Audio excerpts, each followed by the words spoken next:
Et si on se retrouvait pour partir à la découverte de nos villages français, au cœur de nos régions, au cœur de notre patrimoine. Découvrir ces villes qui participent à la culture et à l'histoire de notre pays. Je vous invite aujourd'hui à me rejoindre dans ce voyage. Non mais tu rigoles, mais y a des films qui ont été tournés ici, hein, Besson, RPZ.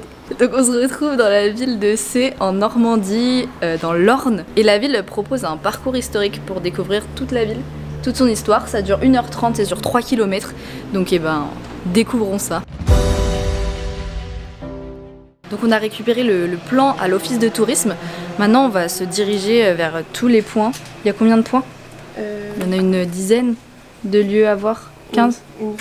Une vingtaine de lieux à voir. Donc notre premier arrêt est le quartier des Chanoines. Donc c'est l'édifice qui se trouve juste à côté de nous. Cet édifice servait à l'origine de réfectoire au rez-de-chaussée et de dortoir à l'étage pour les chanoines qui ont vécu dans l'enclos colonial entre le 12e et le 15e siècle. Est-ce que je suis la seule, genre quand il y a les villes 19e siècle. Ça commence bien. Mais non, mais j'allais dire, est-ce que je suis la seule quand il y a les trucs en chiffres romains à prendre 3 heures à les lire, mais voilà, je bug déjà, c'est beau. La question c'est les chanoines, c'est quoi? Et les chanoines, ils avaient pour mission d'assister l'évêque dans l'administration de son diocèse et de célébrer le culte dans la cathédrale. Voilà. Donc cet endroit, ça n'a jamais vraiment été une chapelle, c'était l'endroit où ils dormaient et aujourd'hui ça sert d'animation culturelle. Donc c'est parti pour la deuxième étape. C'est trop bien parce que sur le sol, il y a des petites flèches qui marquent parcours historique. Je sais pas s'il y en a sur tout le long du parcours, mais au moins c'est cool, ça évite de ressortir la carte à chaque fois, quoi. En réalité, ces clous en bronze qui indiquent la direction à suivre reprennent le schéma de la rosace des tilleuls de l'ancienne abbaye Saint-Martin. Symbole de la roue de l'année, avec les 4 saisons, les 2 solstices et les 2 équinoxes. Deuxième bâtiment à découvrir de cette étape. Bon, il est un peu immanquable, hein, on risquait pas de louper puisque c'est la cathédrale de la ville, la cathédrale de Sées. Donc ils expliquaient que c'était le 5e qui était construite donc à cet emplacement parce qu'elle a eu plein de problèmes dans l'histoire. Elle s'est fait détruite, reconstruire, il y a toujours eu des générations pour en prendre soin et pour la renouveler. Mais vraiment c'est un très très beau bâtiment historique. Et c'est une très belle cathédrale, vraiment, c'est joli. On va peut-être essayer d'aller la visiter à l'intérieur. Bon, je vais pas filmer en me parlant à l'intérieur, c'est pas trop respectueux. Donc je vous laisse et je vous reprends après.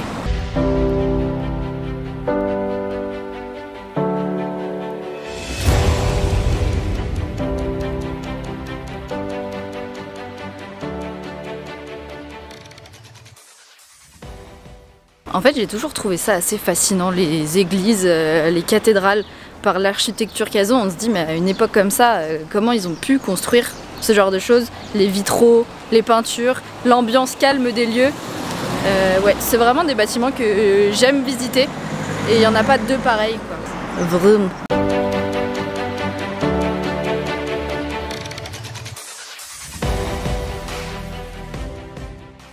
Troisième étape, nous sommes donc devant le quartier des hôtels particuliers. Donc en fait c'est un hôtel où résidaient les évêques de Sées. Avant c'était pas le cas, ça a été construit parce que le palais avait été confisqué par l'État suite justement à la séparation de l'Église et de l'État. C'est ce que je sais. C'est ce qui est marqué sur le panneau, voilà. Aussi. J'ai retenu. Après on va pas vous lire à chaque fois tous les panneaux puisque si vous avez envie de le découvrir, vous pouvez venir. Franchement pour l'instant c'est super bien fait. Les panneaux sont en anglais et en français, même si je pense que si vous regardez cette vidéo c'est que vous parlez français. Mais voilà, c'est super bien fait et ouais, c'est vrai qu'on n'a pas besoin de la carte finalement. À chaque fois au sol il y a des petites flèches avec l'indication de la route à suivre. Donc c'est top.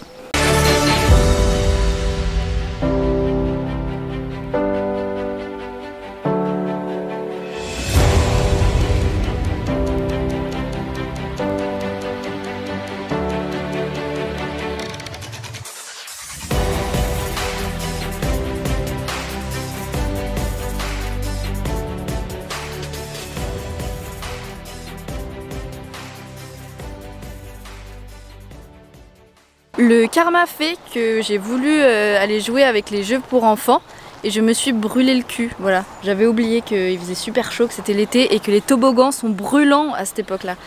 Pauvre enfant. D'ailleurs, il y a le truc sur lequel j'étais tout à l'heure qui est en train de tourner tout seul. C'est pas une blague, il y a peut-être un fantôme dans le coin.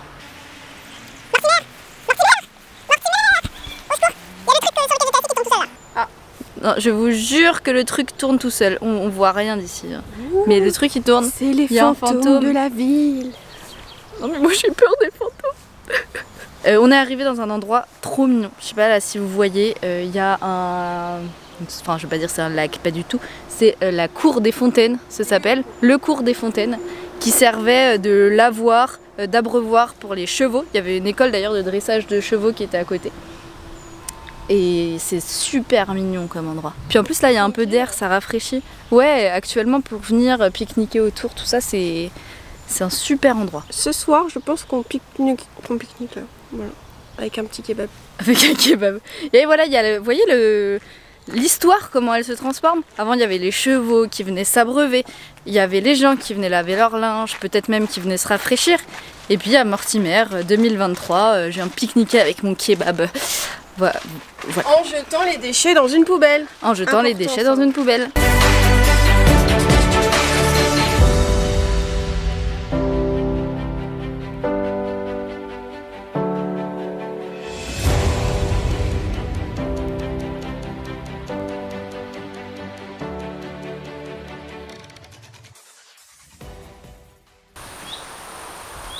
Petite parenthèse environnement, je me retrouve à côté d'une rivière, je me demande même si c'est pas l'Orne. Hein. Et comme vous pouvez le voir, je sais pas si vous allez voir même, mais nos rivières elles s'assèchent en fait. Et je suis un peu triste de voir que ça s'assèche. Je suis un peu triste de voir que ça s'assèche. Je vais pas y arriver. Bon, bref, je vais passer. Tu couperas, hein. Petit disclaimer pour dire faites attention à l'environnement les gars, ne jetez pas vos déchets par terre, faites attention à la pollution, tout ça parce que en vrai l'environnement c'est chez nous quoi, faut faire gaffe en fait. Voilà, faut faire gaffe. C'est tout ce que j'avais à dire. T'as vu, je vous ai pris. Je vous ai emmené avec moi, l'hôtel s'en va comme ça.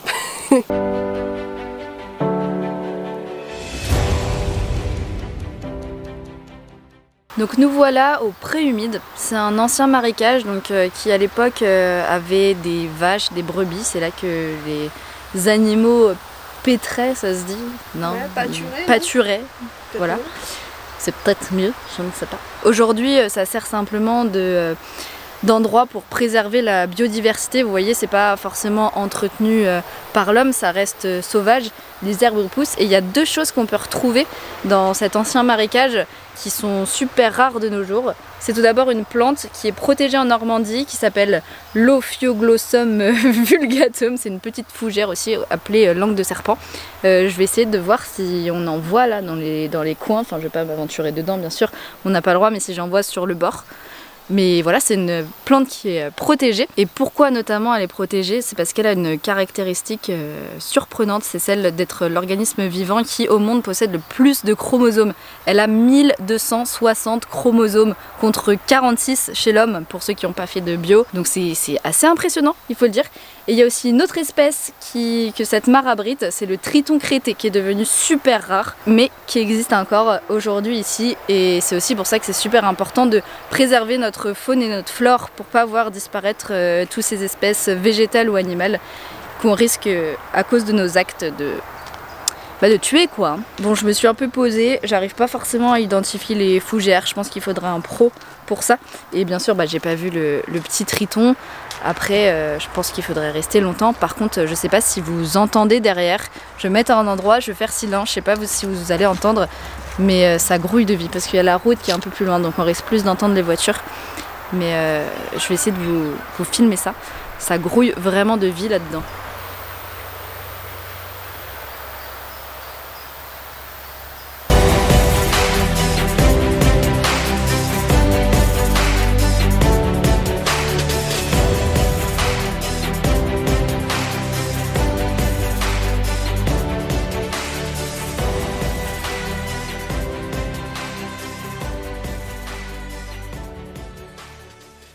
Là on arrive devant les jardins familiaux qui sont juste derrière moi. Ces jardins donc c'était l'ancien marais aussi qui est devenu donc là à la fin du 19e siècle ce qu'on appelle les jardins familiaux.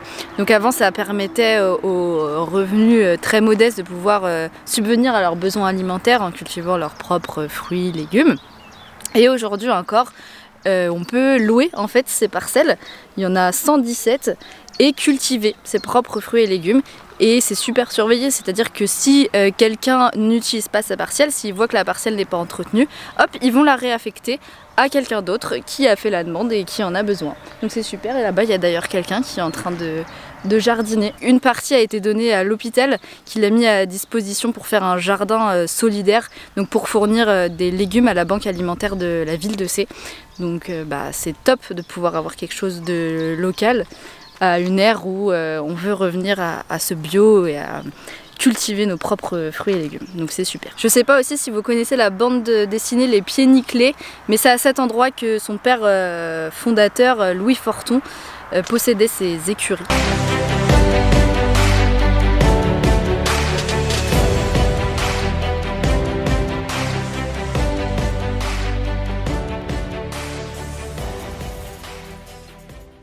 Le quartier des Halles, qui était avant vraiment le centre économique de la ville, qui aujourd'hui est une partie médiathèque et une partie exposition de galeries, donc c'est plus de l'art, de la culture maintenant, plutôt que quelque chose d'économique, puisque tout a été déplacé vers une autre partie de la ville pour le marché, tout ça. Donc ça, voilà, sur le panneau, ça disait que ça avait un peu perdu de son authenticité du coup, vu que c'était plus du tout la même fonction, mais en attendant, ils essayent d'en faire quelque chose de nouveau. Je sais pas si ça vous plaît de vous promener comme ça, mais moi ça me plaît bien. Je sais pas ce que ça va donner, hein. C'est pas quelque chose dans lequel je suis super à l'aise, le vlog de base, mais j'y prends goût. C'est quand même fou, vous voyez, avant j'arrivais pas à être dans la rue à parler toute seule à une caméra comme ça. Maintenant je le fais, même quand les gens me regardent droit dans les yeux, et du coup c'est drôle. J'avais perdu Mortimer, je ne savais pas où elle était, et je sais pas ce qu'elle fait, mais elle est perchée là, en haut d'un truc. Qu'est-ce que tu fais ? Il y avait une exposition. Je regardais ce que c'était. Mortimer regarde les expositions par la fenêtre. Oui, c'est vrai que c'est un concept. En nous baladant, toutes ces boutiques fermées nous ont interpellés. Nous vivons en une époque où nous dépensons sur Internet, dans les centres commerciaux. Moi la première. Sans penser aux conséquences pour nos petits commerces de proximité. Alors si ma résolution aujourd'hui, c'était d'aller, de temps en temps, chez eux, pour les faire vivre comme ils font vivre nos villages.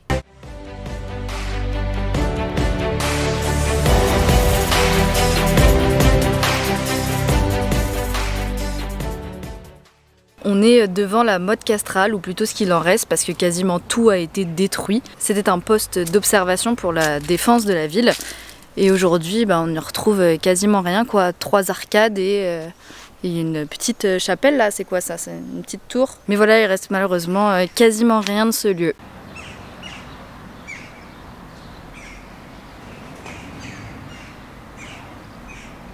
Bon, on a un petit dilemme, je vous explique. L'histoire de cette motte là, je pense que du coup c'est ça, parce que le parcours nous fait passer à l'intérieur là-bas, comme je vous ai montré sur les images, mais de l'autre côté on a ça derrière, on a ça, c'est un espèce de talus d'herbe, et au-dessus, donc là on verra pas, mais on peut distinguer une espèce de tourelle, un bâtiment, je sais pas, tout en haut. Et là par contre, vous voyez, il faut traverser la rue pour pouvoir y accéder. Il y a une petite ruelle, on n'arrive pas à avoir de meilleur point de vue et on ne sait pas ce que c'est.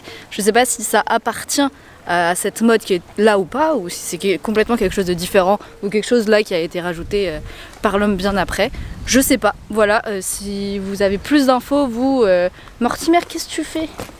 J'essaie de prendre un point Bon. de vue. Mortimer essaye de regarder, mais du coup si vous avez plus d'infos ou si vous avez plus de connaissances, que vous savez si c'est possible que ces deux endroits là se rejoignent, dites-le moi en commentaire, n'hésitez pas. On arrive dans un endroit un peu plus passant puisque c'est le début de la rue principale de la ville, qui commence par l'Hôtel Dieu, donc qui a été fondé en 1202 pour accueillir les pauvres, les malades, les vieillards, et qui encore aujourd'hui est l'hôpital de la ville. Quand le soleil cogne, un conseil, changer de trottoir et aller à l'ombre. Nous voilà dans le centre historique vraiment de la ville. Alors la rue est pas très large du coup, parce qu'à l'époque ils mesuraient leur largeur de rue en fonction du nombre de chariots qui pouvaient passer réglementairement. Donc voilà, ça donne ces rues qui sont pas très larges et qui font un petit peu médiéval finalement. Moi j'adore cette ambiance. C'est pas là qu'on devait tourner? Ah non, il n'y a pas de clou. On est dans une rue qui s'appelle la rue de l'Abattoir. Sympa.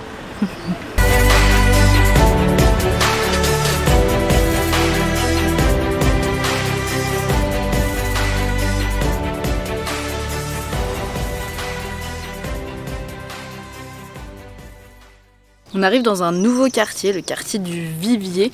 Donc ici il y avait une église où le culte a été interdit à la Révolution et qui s'est transformée en abattoir. Voilà, c'est la vie, la mort, tout ça. Qu'est-ce que c'est finalement que la vie et la mort? Mais on retourne en tout cas dans un quartier super calme. Il y a les oiseaux qui chantent, il y a le petit cours d'eau derrière. On entend l'eau, je sais pas si vous entendez. Ce n'est pas un simple cours d'eau, ma chère. Ce n'est pas un simple cours d'eau, mais alors qu'est-ce, Mortimer? Mais c'est l'Orne. C'est l'Orne. Bah oui, c'est l'Orne. Eh ben oui, Elle l'Orne traverse la ville. qui traverse la ville, mais maintenant sous les maisons la plupart du temps. Parce que sinon ce serait un peu embêtant si elle passait sur les maisons. Ouais.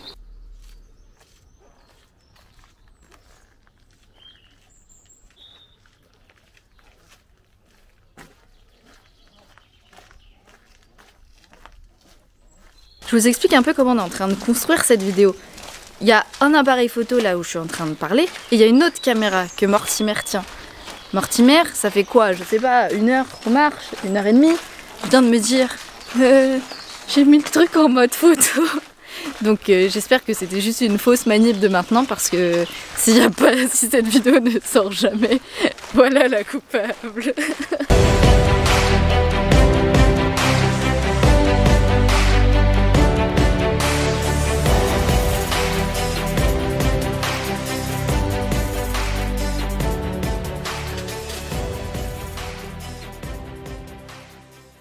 Il y a un bâtiment là, il n'y a pas de panneau explicatif, mais il y a marqué monument historique, abbaye de Saint-Martin. Et on est censé tourner par ici. Mais en même temps là, il y a une espèce de porte ouverte avec un chemin avec plein de ronces dedans. Alors, ça fait un peu peur, on dirait un peu une forêt sauvage. Selon la légende urbaine de la ville, il y aurait des pièges ici, dans ce passage. Il y aurait des pièges dans ce passage. Donc est-ce qu'on y va ou est-ce qu'on n'y va pas? J'essaie de marcher un petit peu. Aïe. Oui, bah déjà voilà, il y a plein de ronces, super. Ça c'est pas des pièges humains, c'est des pièges naturels. Mais il y a vraiment un chemin de passer, je suis pas en train de creuser la nature ou quoi. Il y a vraiment vraiment un chemin. Mais en même temps ça me fait un petit peu flipper s'il y a déjà des légendes sur ce lieu. C'est pas tant les pièges qui me font peur, c'est de me dire il y a peut-être des fous qui sont là-dedans et qui attendent. Ouais, bon, je sais pas trop où ça nous mène. Il y a des... Aucune idée, hein. On longe un mur. Après, il n'y avait pas de panneau interdit de rentrer, quoi. Et ça fait un peu... Ouais, on est en train de longer. Il y a l'Orne d'un côté et il y a une grande muraille de l'autre. Je sais vraiment pas où ça va nous mener, cette histoire. Ça fait un peu peur. Bientôt, cette vidéo va se transformer en urbex. Ah, là, il y a un truc avec marqué propriété privée. Alors, j'ai une petite information. Ouais. En fait, ce qui se trouve de l'autre côté, c'est... une bâtisse qui a servi quand il y a eu la peste, par exemple. Quand il y a eu la peste, les gens étaient réfugiés ici, enfin pour les soigner, quoi, en fait. Et après, ça a été un institut de type institut pour jeunes délinquants, entre guillemets. Enfin, selon les légendes, à l'intérieur de la propriété, il y a une petite forêt en forme de rosace. Et à ce qui paraît, c'est pas sûr, hein, mais au milieu, au centre de la rosace, il y aurait un mathématicien enterré d'ici. Donc voilà, apparemment il y aurait un cadavre au centre de la rosace. Au début de cette vidéo, je vous expliquais que les clous en bronze qui indiquent la direction à suivre représentent le schéma de la rosace des tilleuls de l'ancienne abbaye Saint-Martin. Alors, quel chemin indique-t-elle réellement? Et si sa signification allait bien plus loin qu'une représentation des 4 saisons?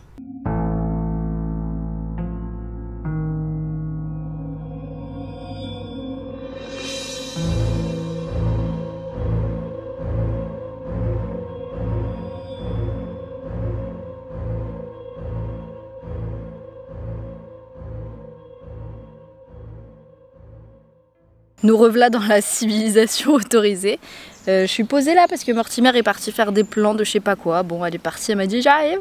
Donc comme je l'expliquais, ce lieu du coup est un ancien centre pour les élèves et les étudiants et les enfants ayant des problèmes.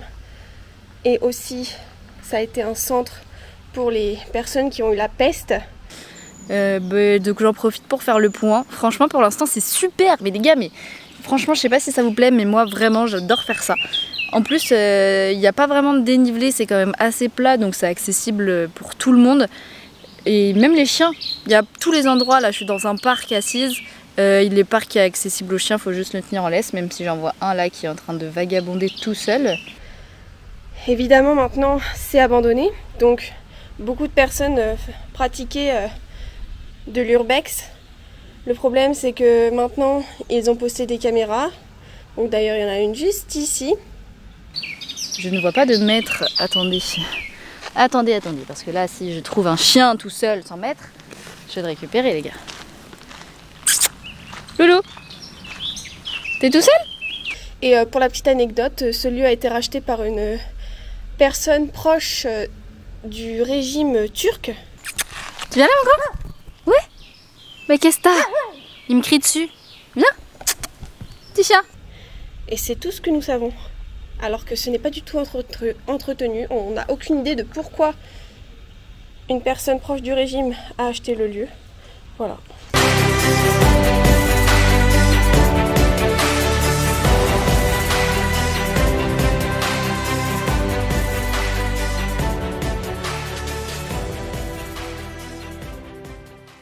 Donc on est dans le parc d'Argentré et il y a des ruches. Ils cultivent, je veux dire, ils cultivent des abeilles. On cultive pas des abeilles, mais enfin il y a des ruches qui, les abeilles. Oui bah. Non mais il y a des ruches. Attendez, je reprends. Il y a des ruches. Il y a des abeilles dans les ruches. Merci.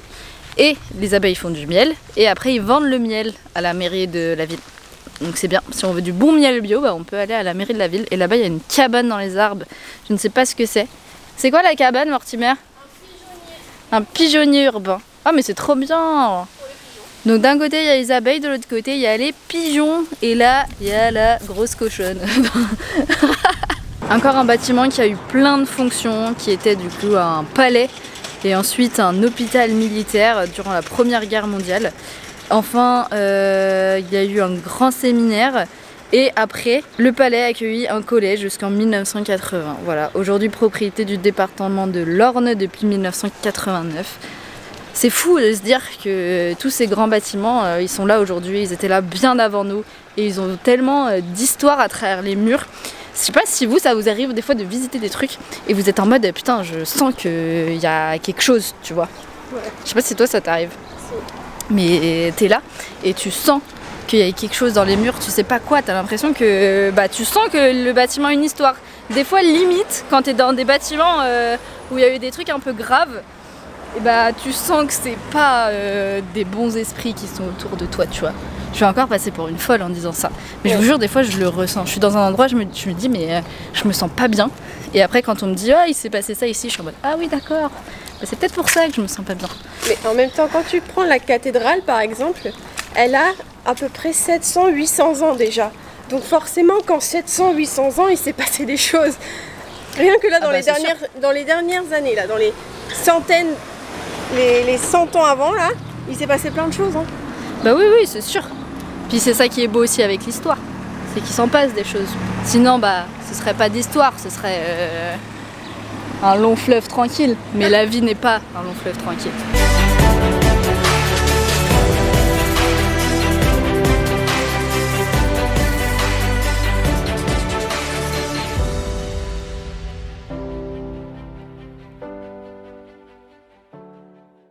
On arrive quasiment à la fin de notre périple, on est revenu devant la cathédrale où il y a cette statue, la statue de Monsieur Comté qui était un physicien et peintre qui du coup est né en 1755 et qui est mort en 1805. C'était de base un simple paysan qui au final est l'inventeur du crayon aujourd'hui. Un homme qui a inventé plein de choses, qui a montré plein de choses. À la base, c'était une grande statue de bronze qu'il y avait là, mais qui a été fondue par les Allemands en 1943. Aujourd'hui, il ne nous reste que ce buste pour rendre hommage donc à ce grand monsieur.